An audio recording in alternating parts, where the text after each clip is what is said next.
Astronauts report it feels good. T-minus 5 seconds. 4, 3, 2, 1. It's one small step for man, one giant leap for mankind.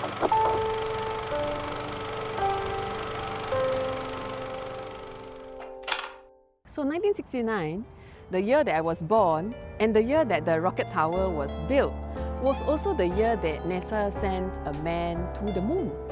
And that began all that wonderful time of, adventure, space exploration, scientific adventure.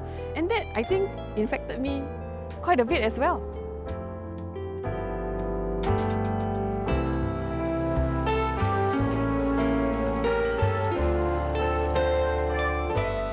When I was young, my parents, they love to take photos. And they'll find all sorts of places in Singapore to take photos. And this was one of those places. And one of those things I always remember is, while my brother was allowed to go up to the rocket tower, I wasn't. I was supposed to wait below because, so-called I was too small, it might be dangerous, that kind of thing. Of course, the implication was that, because I was a little girl, right? So I was not happy at all. I used to stay in a kampong near the Upper Seletar Reservoir Park and the rocket tower. We live in kampong, right? Which means that our house is usually 1 or 2 floors. Nothing higher than that. Kampong tower is at 3 or 4 floors. So it was fun as a kid to run all the way up. And I'm afraid of heights. So it was extremely fun. And it's the kind of thing where you're scared, but yet when you go through it and you really had that kind of euphoria or excitement. I was deadly afraid of snakes. So which means that I don't really explore the forested area. And of course, parents being parents then, right? They would tell you that, there are ghosts there, there are one over there. So would just deter us from going over. And during my period of time, it was also the period of the disappearance of the McDonald's kids. But it adds on to the vibrancy of the kampong life then.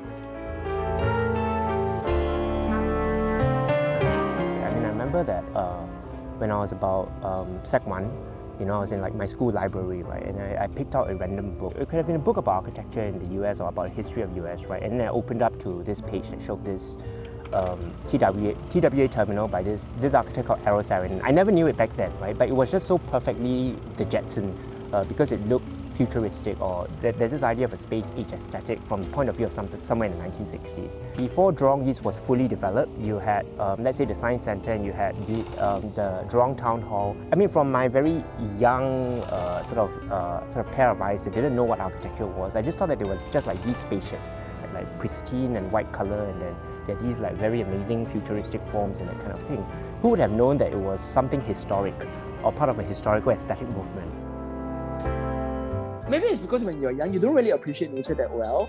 So you don't really feel that, that when you go in the morning, you see the sun rising, you saw the mist, covering the canopies, the tree canopies. It's such a beautiful sight, right? It was only in recent years that people started venturing into the outdoors. So in the past, those places were quieter and not many people were exercising, not like now. When you go through the photos that my dad has taken, right?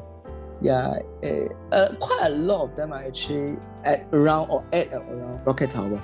I mean, I saw my loved ones, my relatives, some of whom have already passed away. Yeah, so, it brings back memories.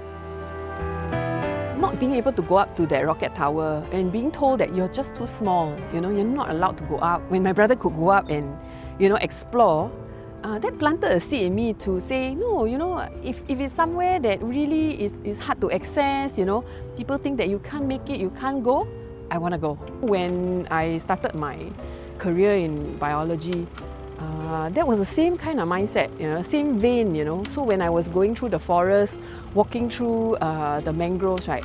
Most of the time, even when I look at the sometimes inhospitable kind of area and it looked like nobody would go there, I would go. For us to maintain or even grow that spirit of adventure, it's just having that natural curiosity. It's just going out there, just to explore. It's not sitting on your couch and checking on your phone, It's not going and Googling what this place is all about. It's just getting out there, feeling the wind, the grass at your feet, You know, going to places which incite your curiosity where you have never seen. A building that today everybody deems quite ugly could well be, in one generation, a building that everyone loves.